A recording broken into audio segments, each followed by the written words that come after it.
बिस्मिल्लाहिर रहमानिर रहीम। আজকের ইসলামী আন্দোলন বাংলাদেশের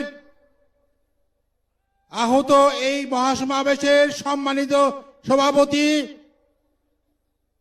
পীর সাহেব চরমুনাই, মঞ্চভূমিষ্ঠ জাতীয় নেতৃবৃন্দ, সমবেত জনতা, আসসালামু আলাইকুম ওয়া রাহমাতুল্লাহি ওয়া বারাকাতুহু।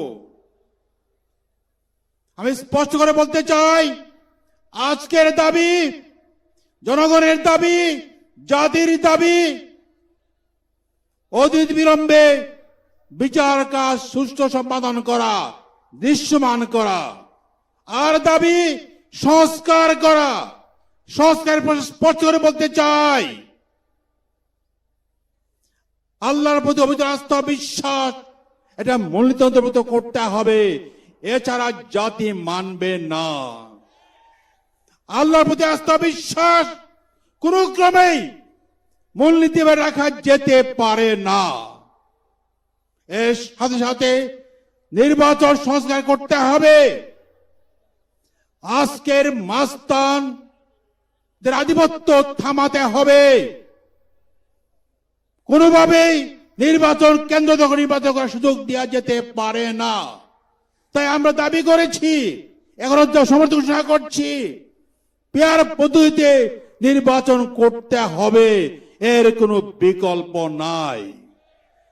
এর সাথে সাথে বলতে চাই, আজকে ইসলামী ঐক্যের বড় প্রয়োজন। যে আমরা দেশ হিসাব কায়েম করতে চাই, দুর্নীতি সমাজ কায়েম করতে চাই, তাহলে ইসলামী ঐক্যের কোনো বিকল্প নাই।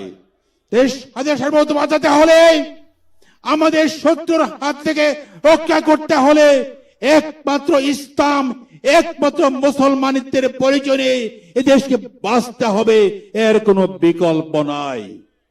যারা দেশকে ইসলামের বিপদে পরিচালিত করতে চায়, তারা সেকুলার বানাতে চায়, তারা পশ্চিমা এজেন্ডা বাস্তবায়ন করার জন্য ভারতীয় এজেন্ডা বাস্তবায়ন করার চেষ্টা করছে। এই জাতি কখনোই এটা হতে পারে না। তাই আজকে আমাদেরকে গর্জে উঠতে হবে। আল্লাহর প্রতি আস্থা বিশ্বাস দিয়ে ইনসাফ কায়েমের লক্ষ্যে, দুর্নীতিমুক্ত সমাজ কায়েমের লক্ষ্যে আমাদের জেগে উঠতে হবে।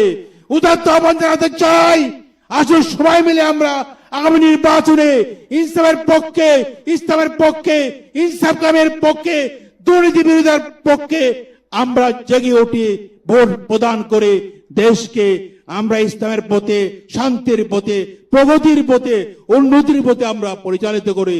আল্লাহ আমাদের সবাইকে তৌফিক দিন। আমিন। আসসালামু আলাইকুম ওয়া রাহমাতুল্লাহি ওয়া বারাকাতুহু।